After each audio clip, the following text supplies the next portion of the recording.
KNW, its management, or other advertisers. This program is sponsored by Sue Minahan. Welcome to Talk Cosmos, the show where Sue Rose Minahan and her panel of guests bring you insightful conversations to awaken consciousness for soul growth. Come journey with us through astrology's energetic cycles and get ready to understand your path in the cosmic roots of the stars.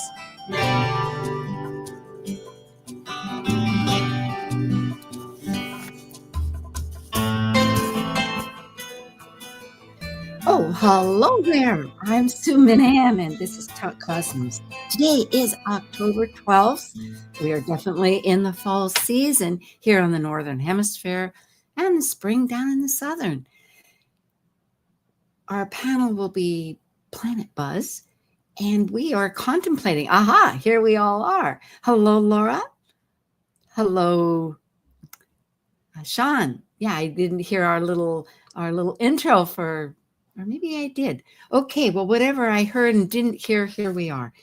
And it's sort of amazing because I feel like we're between the bridge with Neptune, the furthest, way out there, just before the Plutons, or the dwarf planets with Pluto. And it's just retrograde into, about to approach Pisces. So we're between that bridge of the seed point of Aries and the watery realms. Well, I need to introduce Sean. Sean is our guest for today, Sean Kelley, and he was instrumental with Tarot.com and a marketing specialist, a speaker, a lecturer. He's spoken down at the Tucson Guild that they have there for NCG. I think it's NCGR. I don't know. Its own entity, as far as. Oh, is it? Yeah. Excellent. Yeah, it's a thriving, wonderful one. So, and we have Laura Tad, who is with us monthly, and myself. Laura's a PhD, and we'll find out more. Okay. Am I in Neptune or what yet? Well, hello and good morning. Yeah. Well, morning for you. I'm on the East Coast, so it's evening on my end of my part of the world. We do spread from East to West Coast with Sean near Mount Shasta and myself in Hawaii. That's right. Well, perhaps we can get our slides up. Thank you. And we will just begin this focus. Here we have Sean Kelley at evolutionaryastrology.com, Dr. Tad at Mythic Sky Astrology, and she has her YouTube as well, and myself, Talk Cosmos. And of course, we have the playlists on. Oh, and my introductions. Yes, Sean has also worked with many of the renowned astrologers, Kelly Fox, Jan Spiller, Henry Seltzer, Michael Luton. So I'm glad you're with us. And really, this talk began because in March, when Neptune ingressed Aries, Sean was with us. It was it just started all these outer planets ingressing, and we were inspired to continue. So people might check that out with the playlists. Let's talk about Neptune in its own sign, the modern ruler of Pisces, the collective unconscious. Thoughts here? Yeah, well, I think, we were all spent the last several years with Neptune being in Pisces, right? It's a 14 and change, roughly, year cycle, right? Because it's about 163 years or something around the zodiac. So we've been pretty familiar with this energy for over a decade, but it dipped, in its cycle. So Neptune ingressed into Aries very briefly earlier this year. It went retrograde this summer, and now he's making his way, dipping a toe back in Pisces, but just for the barely. Last time, right? And Yes. So we're revisiting this energy. And Neptune, whenever a planet is in the sign that it is seen to be related to archetypally, it's pretty happy there because there's no conflict in terms of archetypal relationship. And so it amplifies these energies. So we get this amplification as Neptune's going back in terms of this dreamy, unconscious energy that is both Pisces and Neptune. So people might be experiencing more potent dreams from a dream time perspective. I have. Right. But it can also be dreams in terms of imagination and dreaming Visions. Something. Yes. It's not just the dream time in terms of REM, that it governs both sort of being able to really envision possibility and call into possibility things as well. Thank you. That is the best part. Yes, indeed, it is. An altered state of consciousness. You indicated on, because these were partly your slides here, that we've augmented. And truth and timelessness. That's a fascinating part about Neptune, particularly because it's inching towards the sky in February when it joins Saturn of boundaries. Neptune is that beyond. There isn't any boundaries or time limit. And Sean, feel free to jump in at any time. But I think in terms of truth in the Neptunian Pisces sense, I think about it as universal truth. Yes, absolutely. Not good. Yep. The logical law truth or practical linear, that would be more in its polarity of Virgo. Mankind. Right. That's concretizing a Virgo truth of like, oh, here's the logical how we got there. But Neptunian Piscean truth is universal. It is timeless truth. Yes, it is absolutely. Yes, exactly. It is. This is as an integration. We all got to, back to the point of like ingressing into Aries for a short time. We all got this kind of renewed sense of a spiritual warrior, and now it's like going back into Pisces where it feels super comfortable. It kind of maybe take some of like what that taste was and say, okay, how can I flavor that recipe to be more in alignment with my truth, right? So we're talking about truth, and that's where, and I find, to kind of, Aries is that spark of a start, and here we get this incredible opportunity to hop in there and kind of understand what that looks like, and to go, okay, whoa, maybe the way I want to start things with my new spiritual journey, I might want to kind of maybe revisit some of the truth before I make that leap again. And I think Neptune ingress is really just an opportunity for. Yes, that is the gift, I feel. And of course, that'll start here. We'll show on, whoops, how come I did that one? Well, at any rate, yes, it will be. It'll be October 22nd. And it is this visit because it lasts all the way until January 26th. And it will be this opportunity to find out what's working.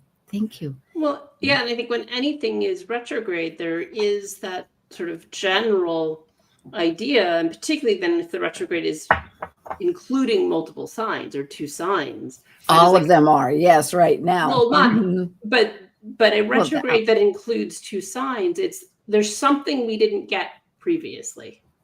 Mm-hmm. We have to go back and say like, oh, we spent 14 years in this energy, but we didn't fully understand it. And so we've got to visit it again before we can really move forward. And this idea of like, you have to go back to go forward. Mm-hmm.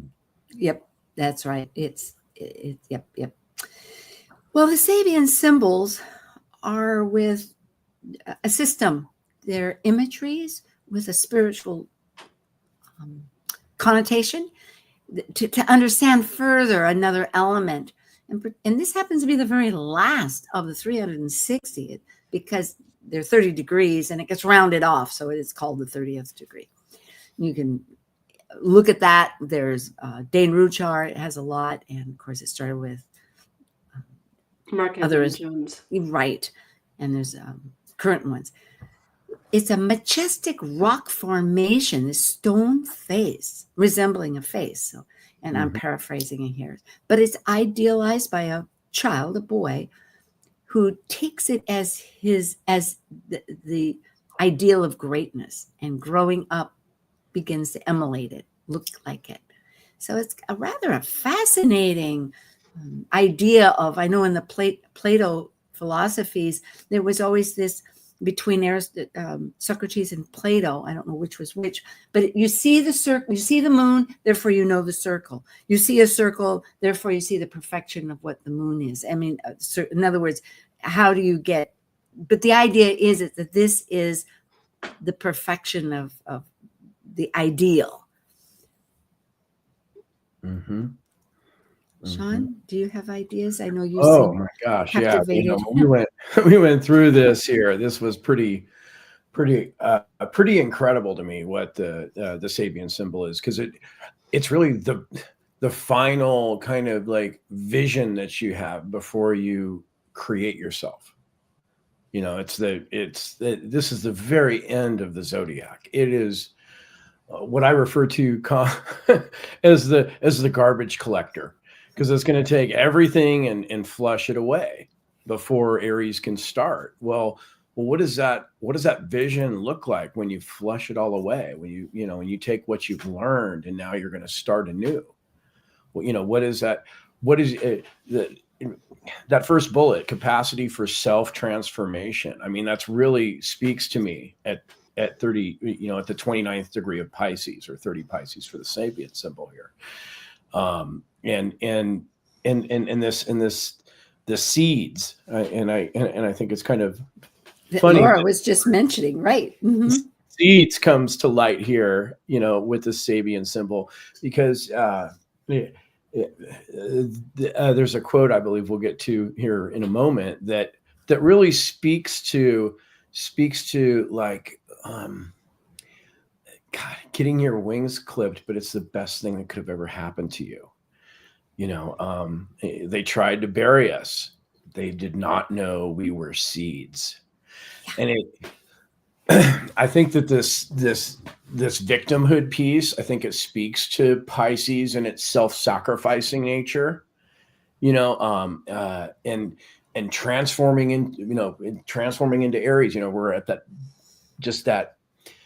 apex of a point where that transformation happens, and it turns that into agency. And I think that is just one of the most incredible things in the universe. It is. Yeah, right. Laura, I know you thankfully remembered this quote. So I'd love to hear any other further ideas here.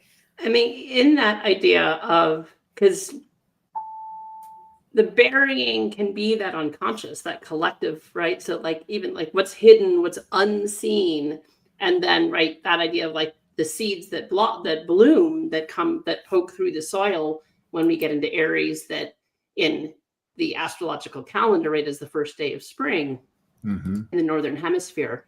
And so in this, that all of the 29th degrees, all the anaretic degrees are in this liminal space. But I think with Pisces, it is the most liminality you could possibly be in, right? And Jung talked about liminal space, and is that it's a threshold. It's that space between rooms, that if you're standing on the threshold of a doorway, you've left one room, you're not yet in the next. True bridge, yes. And so we are in this in-between world, and Neptune sort of hangs out here in its retrograde. It doesn't get not even past 29 degrees. 29 for the whole of its ingress back into Pisces. And so for the next several months, we are in this space of liminality, which can be disorienting, particularly in Pisces, because Pisces can be disorienting. But I think it also means it has anything is possible, particularly at the very end of Pisces. Yes. This is that moment, seconds before birth. Anything is possible. And so what do we want to create? What do we want to co-create as a world? In your own life, in your community, in your family, globally? What do we want to create? Because we will be hanging out until January in this liminal space of potential. Yeah. And then ingresses back into Aries and things can be given birth. Yes. And when I made that earlier comment, just so our audience recognizes, and I said all of them retrograde, my thought was that Uranus and Neptune and Pluto are retrograde. Jupiter later will be, and then Uranus will go direct, I believe. Pluto's and then direct. Mercury pardon me? Pluto Will goes turn direct in a first. few days. Yes, that's Yeah. right. Yeah. On the 14th, it goes direct. Well, for those folks, just to work to remember, and we'll bring up a few ideas too on a collective basis, but March 30th, just before when it ingressed into Aries, was the last time it was at 29 at the very end of Pisces. And it will be on the 22nd at in Eastern time and 6 a.m, just 3.5 minutes after that. And on January 26th, when Saturn and Neptune are really going closer together until they meet in February on the 20th. So here again is a little bit of a timeline. Neptune actually went retrograde in Aries at 2 degrees 10 minutes on July 4th, just before the United States had actually on its little birthday. And then, as we've spoken, it will go retrograde into Pisces on the 22nd. And December 10th, it goes direct in Pisces, and January 26th, it goes back into Aries to stay until, and the last thought here, that March 31st, that's just after the equinox, spring equinox here in the Northern Hemisphere, it will be out of its shadow path. So we have a bit of a transformation during this time. Let's dive into the chart a little bit for March 30th, and then we have a few points to remember. We won't dwell on this a long time, but this was March 30th when it ingressed, and that was the time that we first spoke together, Emerging Truth. That was on the playlist for the Planet Buzz, for those people that want to check it out, because it was a powerful one. But as we see, it was close to the spring equinox, because here we have the sun and the moon very close, but not quite. Yeah, it's about 10 days after if the sun's 10 degrees, so it's about 10 days after the equinox. I mean, it's hard to look at this chart and not just go like, wow, if this was a birth chart, that is quite the stellium, right? Where you literally just have a whole line of, with the exception of Uranus, Jupiter, and Mars, in Pluto, everything else is conjunct, basically. Yes. In the stellium. You know, I'm glad you said that, Laura, because yes, it's all in Pisces, with Neptune, of course, thrashing around at the very last degree. But meanwhile, all those Aries with the sun and the moon and our healing Chiron alchemy, Mars is out of bounds. It's like, you can stay there at that last degree. You can wallow in the spring, but we're steaming things up. You know, the fire of Mars.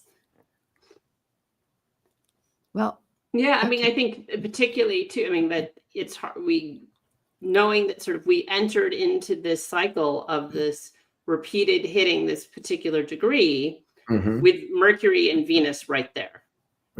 Right, that seems to speak to heart and mind. Because one of the things to think about with these retrogrades is it's also revisiting the point that it was at in March, right? So it's that Venus, Mercury, Neptune conjunction in some ways gets reactivated with this point being revisited, even though neither Mercury or Venus are there for this current conjunction to that, or ingress, which makes me feel this brings that energy back in. Yes, and I love that, because it really reminds a person, for our dreams, we need to bring our heart, Venus, what we love, what we desire, how we're feeling about things, with our mental ideas. Well, and I think that this re-ingress, or this back into Pisces for Neptune, it doesn't have Mercury and Venus, or to your point. But what it does have there is Saturn now, kind of like going, okay, how are you going to structure all this? Now, Saturn was a little bit behind everybody there before at 24 degrees in that last chart. But when Neptune goes back into Pisces this time, it's going to come really close to Saturn. And, That's right. And hopefully that will form some type of structures that we need to release. In fact, I think Saturn is at 25, so it's very close at that point. Let's lead on, because we have a bit. During our pre-chat, we were wondering what events happened to help kind of gear the consciousness. Not to go into this too long, I hope, because I would like to get so amorphous right now. Like even trying to remember what happened in March feels like 5 years. I know, a long time ago. So there was a lot about water. There happened to be during that month, because remember, it stayed at 29 degrees for a period of time from the 4th on.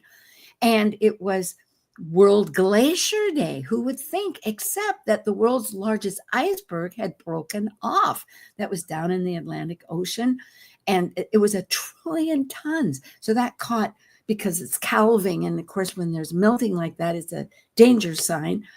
And there were ice storms and flooding. So perhaps that instigated the first World Glacier Day.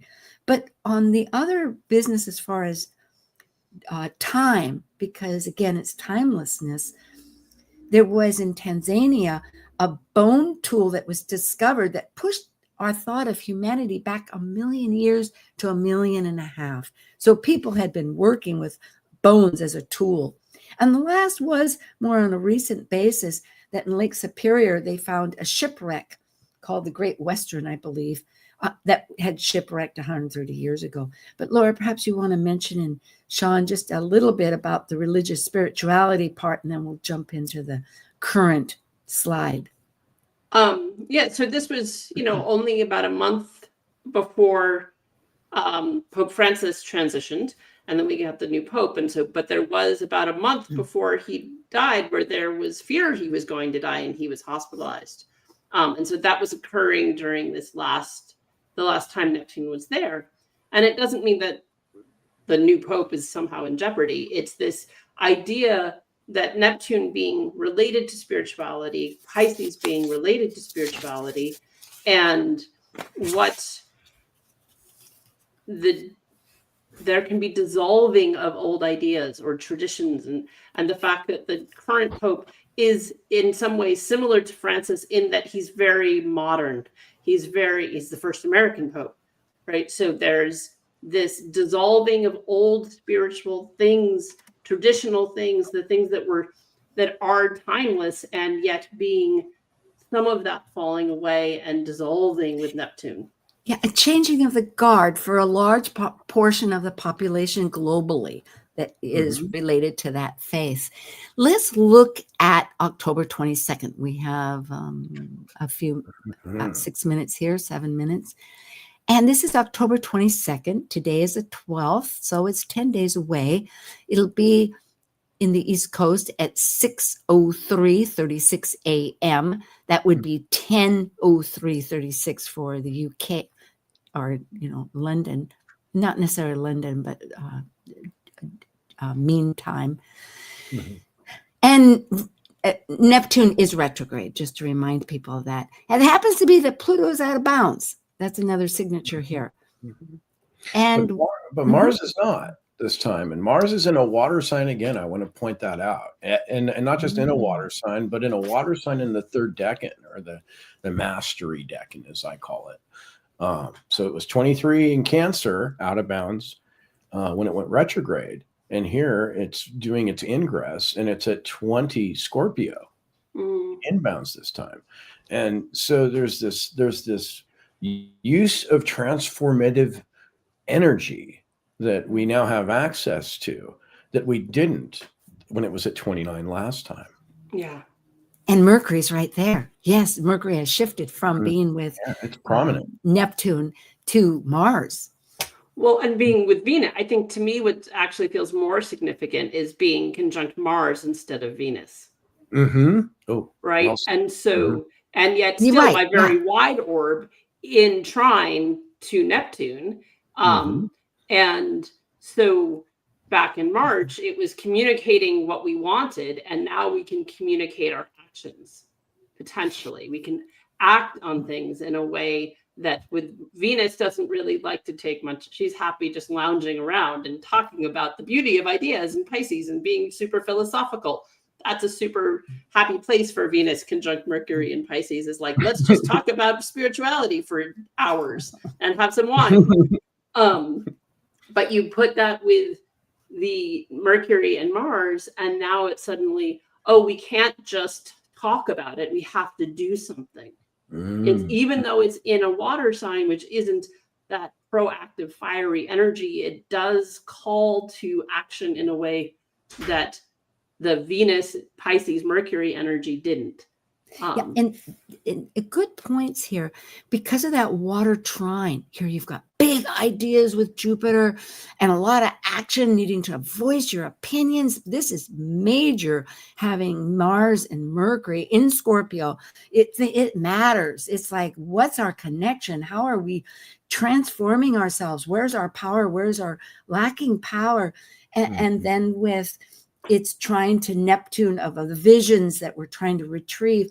But meanwhile, our sun that's still at this tipping point in Libra that's saying, oh, wait a minute, can't we have extremes here, but how are we balancing them out? It's having a lot of trouble because it is in a yod connecting. It's an adjustment with what's going new, all these new ideas that are connecting with the visions of the current moment when you get all that emotion happening. It's a real energetic transformation with that Pluto that's networking out of bounds. It's loose, but, to Laura's point too, the water trine, but part of that water trine is in that yod.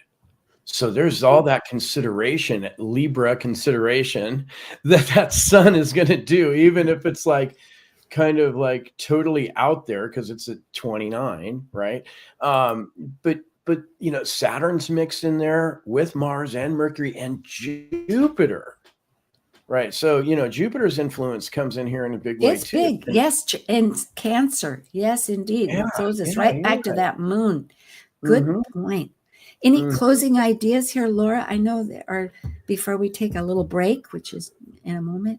Well, just to mention, because we haven't brought it up yet, and circling back to this idea of Venus, but Neptune being the higher expression of Venus, right? Yes. And so we still, even though Venus is nowhere near any of these bodies, from an aspect perspective, we get the higher octave of Venus in play with the Neptunian energy.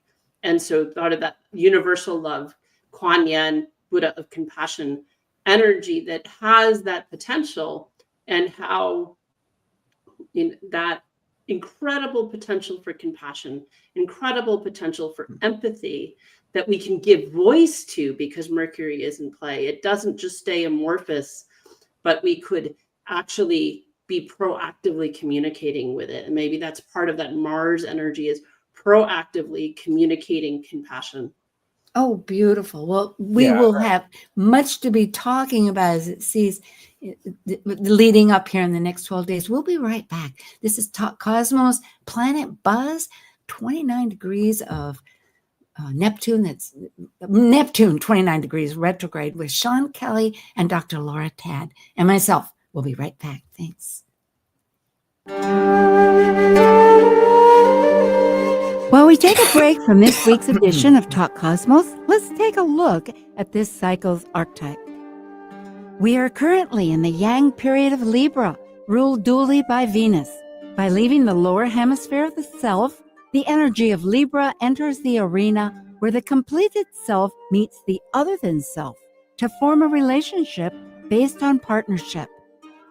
As a cardinal air sign on the descendant angle, represented by the equinox of equal light, Libra's energy learns through comparison and relationships, with the intention to integrate duality and polarities.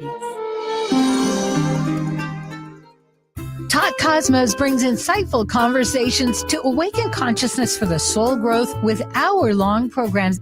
Talk Cosmos weekly programs are also available to watch live on the Talk Cosmos YouTube channel and Facebook page. While you're there, make sure you click the like and subscribe buttons so you get the full Talk Cosmos experience. Or if you'd rather listen to the show archives with audio only, the entire podcast collection since 2018 is available on most podcast carriers. And to find out about upcoming programs, sign up for the newsletter at talkcosmos.com. So grab your coffee, tea, or kombucha and enjoy the show. This is Martha Norwalk every Sunday morning beginning at 9 a.m. Thanks in part to Natasha Venter at intuitiveclarifications.com. We cover the world of animals. This week, October 19th, it's Best Neuroenergetic Balancing, Rasmussen Reset, and Energy Code Sunday. Dr. Nels Rasmussen and Sister Linda Rasmussen will take your calls and help you and your animal friends with emotional, behavioral, and physical issues. Hope you can join us. Plan to call in for your free remote treatments.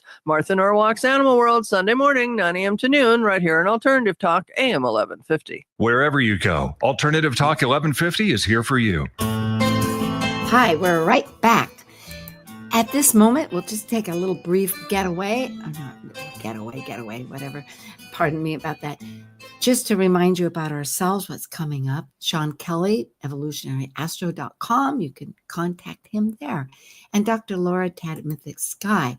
Let's hear about what you have here, Laura, with your story.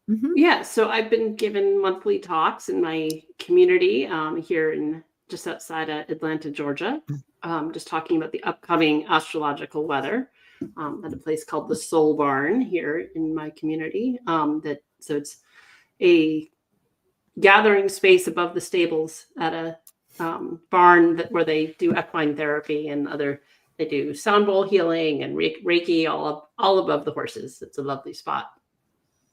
And then I have my own podcast, Mythic Sky Storytime. And throughout this year, I've got one episode left to record. I've been doing a series that I'm calling Cosmic Costumes, where I'm going through for the entire episode, focusing on a single sign and looking at it from a mythological perspective and its general meaning in terms of mode and element. And then I have a guided meditation that closes every episode. Nice. So you can develop your own relationship with the sign. And then in February, I will be helping out at the Goddess Awakening Retreat for the 4th year in a row. And this takes place in Nicaragua on Playa El Coco, which is this beautiful beach right on the Pacific coast of Nicaragua, about 12 kilometers from the Costa Rican border. You can see Costa Rica from the beach. We're so close to Costa Rica. And so there's a combination of this upcoming year, next year. So we do every morning starts with yoga. I do a late morning workshop, and then usually afternoons are free because it gets pretty hot. And then in the evenings after dinner, there's a melt class, which is a form of working with the fascia for body work. So it's a beautiful spot. And they can go to your website, mythicsky.com, find out a little bit more, or email Laura. It'll be beautiful. Absolutely. A good time for the winter people to go where it's warm and heal and transform and find community. For Talk Cosmos, I put the recent ones that seem relevant. We had, in fact, Neptune and Aries with Sean on Emerging Truth. That's the one I made reference to. It's on March 9th. You can find that in the playlist if you look for it. But on recent terms, the equinox and the vibrational astrology always gives a wonderful messages for the entire season. It's quite illuminating. And last week, there was a special panel. It was sort of a fireside chat about the 28, 29 degrees. Actually, I shouldn't have put the 28, 29. It was supposed to be 29, 0 degrees. That's a goof there because it's that bridge just between the endings and beginnings. Nonetheless, next week we begin with the new moon.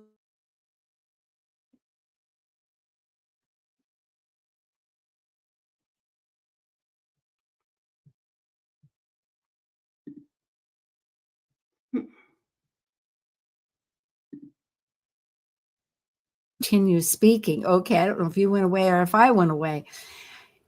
But this is a good point. We just went into the next year. It is January 26th at 12 p.m. Eastern Time. And this is when Neptune is direct at 29:59 Pisces. It will be, well, just thinking of the themes that we've been speaking of, we see that Neptune now is so close within minutes of Yeah, just shy of a degree with Saturn as Yeah. it connects on the 20th, I think, of February. Yeah. Meanwhile, looking at our heroes, Mercury is with the heart again of Venus.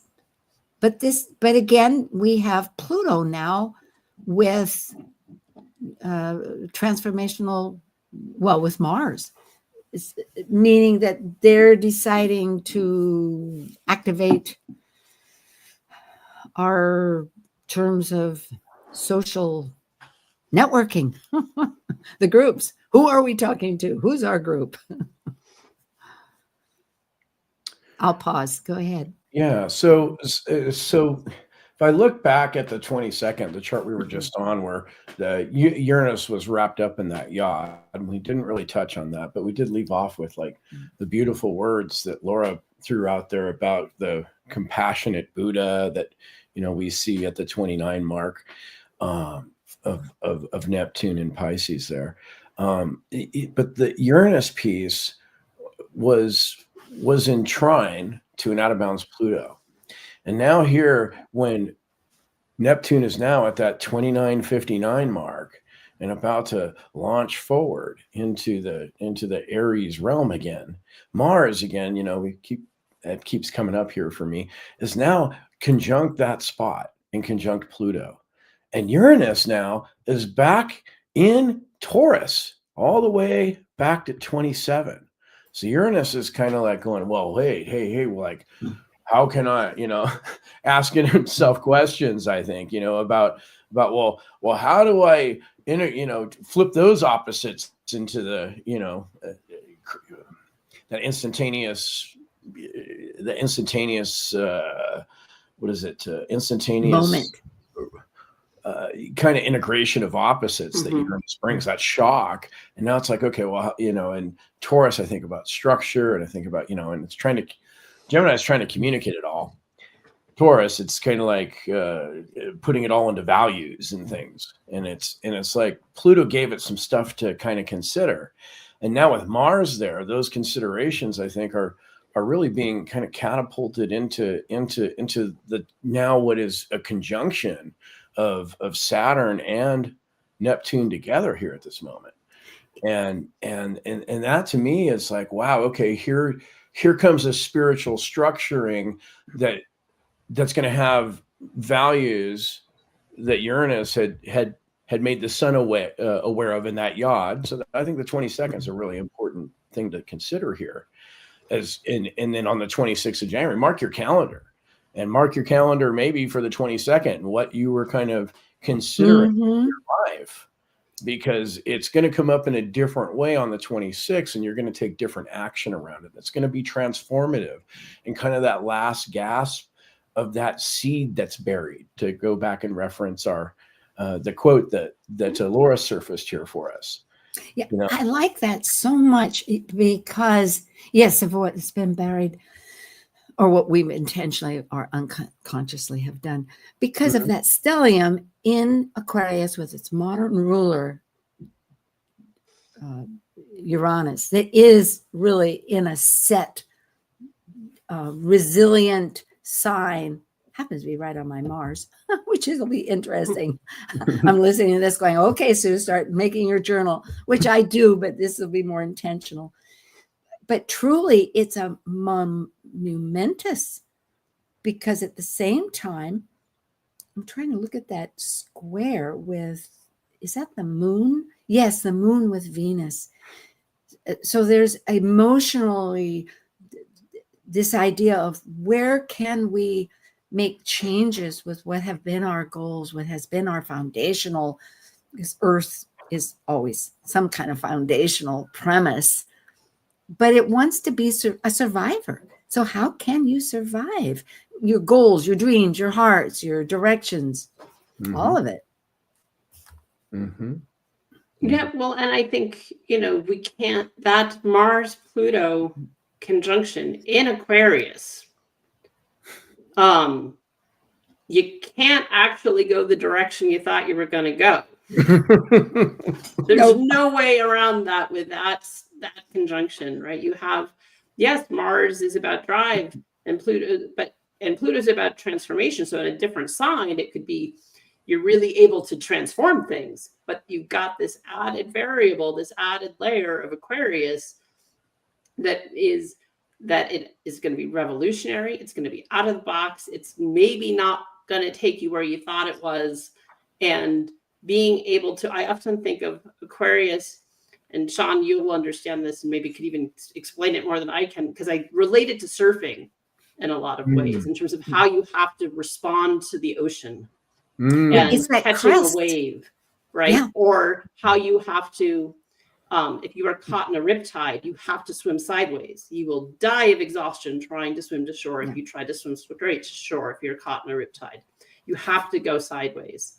And so there's a piece of that Aquarius energy that I always relate to, that sort of energy. And so it's like, have to be innovative and in the right second, right? Because in surfing, you catch the wave at the right moment or you don't catch it. Things are changing so fast. And Laura, I'm inspired here to pick up a thought as you were speaking, because yes, absolutely. We have a quincunx, meaning that is a source in a transit, especially, it's a real adjustment.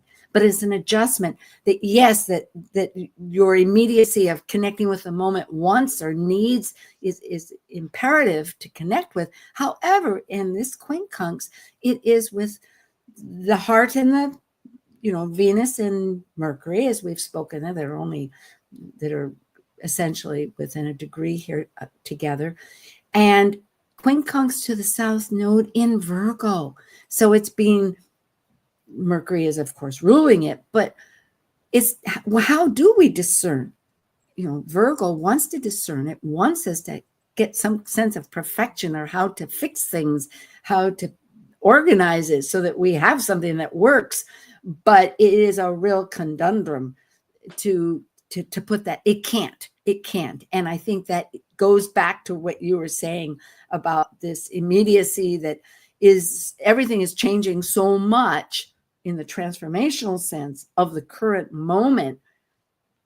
It's very you just have to respond, or like if you grew up in the Northeast, it's like you hit ice in the winter and you just have to respond, like right.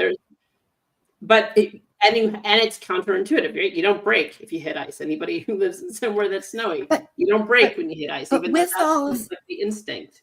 But with that, the past is something that needs to be released in some sense. So I think having that attitude that, yes, as we're quickly adjusting, which there's no way out of, that it is, with a quincunx, it's not going to be one or the other. It's going to be part of that whole system that helps us navigate through. And but it'll carve off. Maybe it'll melt off or whatever, like those calving, breaking off, it'll be gone. And somehow how we discern and look forward is going to be a little different. I see a whole bigger revolution with AI than we ever thought. Ah, yes. The technology is going to, and it's going to be disruptive.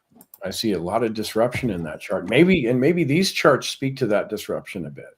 Yeah, that's a good point, because we could, I mean, there's so much here and we only have our hour, and I just value so much all of your input. So pardon me as I push on with a little crest. We're kind of always going at that crest, catching the wave, right?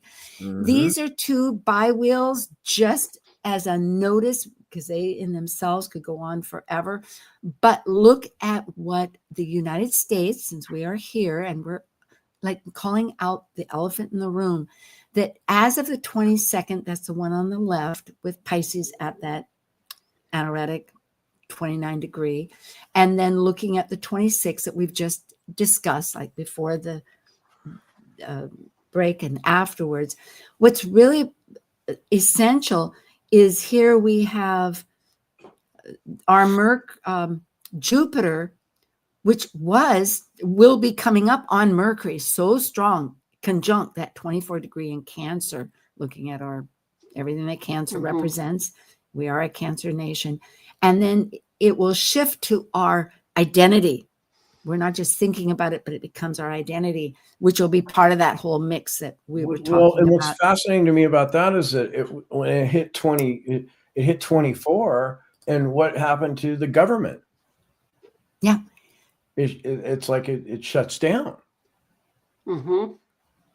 We'll find out. How long will this last? That's true. We don't know. And what does that mean? We know the military is getting paid, but like somebody said, what about the CIA? Yeah. What about all these other groups? It's interesting. I mean, Burbank has been closed for 2 days because there's no air traffic controllers.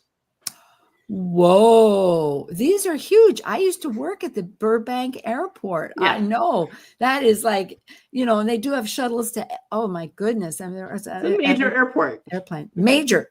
Yes, ma'am. Mm-hmm. Now, on another basis, I will bring this up as far as what's happening now, just as a little takeaway because of the ocean. Like, where do I see that? Well, we're talking about Neptune, aren't we? And that's why. But in Hawaii here, in our county, Hawaii County, which is the big island, is one big county versus the other islands. But the councilmen were really discussing the idea of having all foodware, any plastic foodware, be banned in retro to thinking of the ocean, which of course we know has this terrible size of Texas, maybe is bigger now, that's just plastic floating around there that I wish all collectively the energies of the world would just get in there and work on. But that would be a very, they're contemplating it. They're going to talk about it in the future. Maybe the world would go to sticks. Yeah, right. Well, a couple of the fast foods have gone all to like paper products that are recyclable. But I wish a lot of manufacturing would do that. Because here we have the nodes activated. And I think that might be part of how I could relate to it would be our strategy that we're coming up with. Palace is with the south node of the nation, which is the innovative networking, you could say, in Aquarius. And then the suns are at that point too.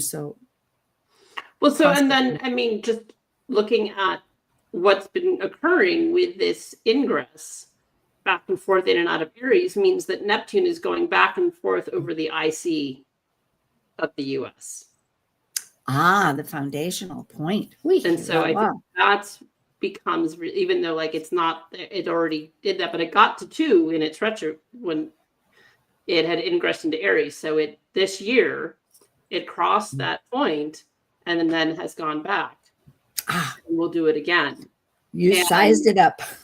And so I think that has a lot to do with how we are experiencing this. Also, because Neptune can be illusion and delusion. It isn't always healthy and no, we don't have anything to ground it. It's out there empirically in the sky. Yes, and so indeed. as Neptune goes back and forth over the IC, it's like our most fundamental self being dissolved and not clear what it is and dissolved again and what is real, because Neptune in general isn't very tangible.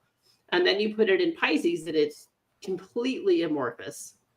And there was no, excuse me for jumping in here, Laura, but there was no Earth. We forgot to mention that. I remember we observed it before. I observed it. But coming up here in this cycle, going up to the 22nd, the only Earth would be the South Node. So yes, of course, we're picking up those seeds from the past and we're dreaming about them, but yet we don't have any Earth to plant them in yet. We're still trying to choose that. Yeah, except for that chart on the 26th, you know, when we're back to Neptune direct at 29 there, and and we've got Uranus in Taurus, we got the moon in Taurus, yes, of course, ingress in, you know, as well as the North Node, or excuse me, the South Node. One of those. Yeah. But Taurus is huge. That's right. Yeah. It's gone back over there. Absolutely, at that 27 degree. Well, shall we see when we're out of the shadow? Not to really, just to let people know they can look. I love this chart. I really love this chart. And tell us why. Yes. Well, you know, Neptune and Saturn, who were playing in Pisces, have now moved completely on. Like the, you know, and so here we are, you know, we have the rebirth of the spiritual warrior that has now happened. We have a sense of purpose. We have structure to add to that. So it's almost like all the crazy sideways, and Laura, too, that was great. That was a great analogy to use, especially the riptide swimming sideways across the riptide. All that craziness is now like, okay, here's how we're going to apply it. And Saturn, you know, which is like really like the Capricorn thing. It wants to be slow and methodical and everything, has now found itself in Aries going, okay, well, wait, I have to make impulsive, I'll use an Aries word there, you know, a structure. I have to impulsively create structure to support this new direction. And so this to me is like not only has the match been struck, but now the match has been placed to the kindling, and the kindling is starting to. Oh, beautiful. That is beautiful. We have 4 minutes, folks, or 3 minutes. So no, don't be sorry at all. But again, we're on that wave that we're talking about. And if you're going to surf, because we see it in the television all the time, it doesn't stop. You're moving all the time. So I think we're feeling that. I love that analogy. Thank you, Laura. So let's just jump. We won't even talk about it much, but looking at the history, if you want to find out.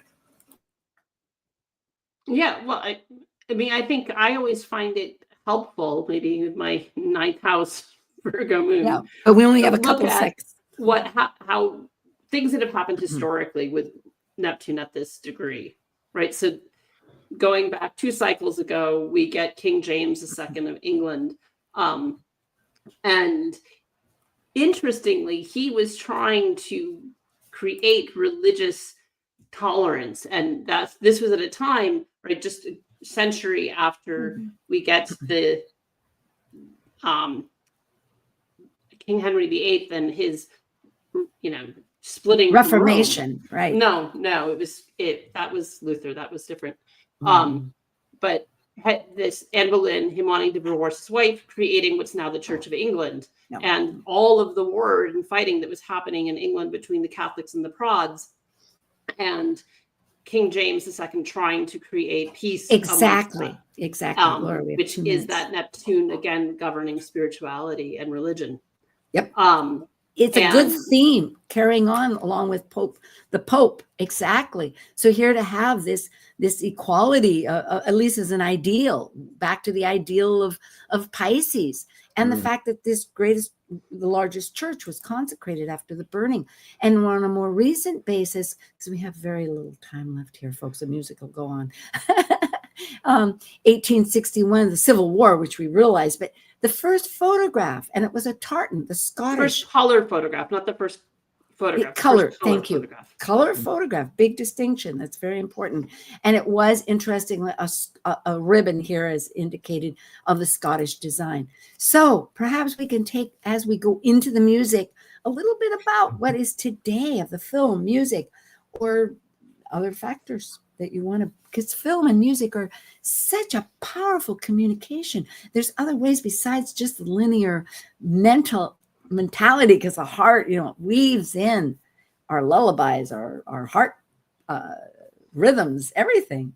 Well, I think, one of the ways that in this back and forth over these next few months, we may see more, and we're just starting to see more political music come out, and that may be even more true once Neptune gets back into Aries. But like Arlo Guthrie back in the 1920s or something, who was fighting people about the unions and stuff. I hadn't thought of that, but politically speaking. But I think that can be, just what, and with AI, right, that how that is going to impact music and film and television, right, of what's being replaced, how is it what's being augmented or supported as opposed to just dissolved. It's coming, whether Hollywood wants it or not, whether, it's coming. That was another point. Remember, it was on the, instantly, it was back on the news about AI with the film and the film, the actors of the film being concerned, which had been brought up back in March when it was there, which is a real reality. I know there's thought that movies are going to become germane to anybody, like you and I. We could create, our avatar and be that great person, which Talk Cosmic Trio. There we go. Thank you, Dr. Laura Ted and Sean Kelley. I don't know what's happened to the music, if it's just me, but it's a little wonky. I think the recording will be better. And I apologize. Is it just on my end? I'm hearing it too. Now we're shifting between Piscean and Aries. This theme is happening. Ideas are fermenting. May our voyage be one of sensation, pleasure of life. Thank you for joining an insightful conversation on Talk Cosmos, the show where Sue Rose Minahan and her panel of guests awaken consciousness by connecting soul growth patterns with astrology's energetic cycles. Be sure to tune in next week, same time, same place, to continue your journey through the roots of the cosmic pathway. The views expressed on this program are those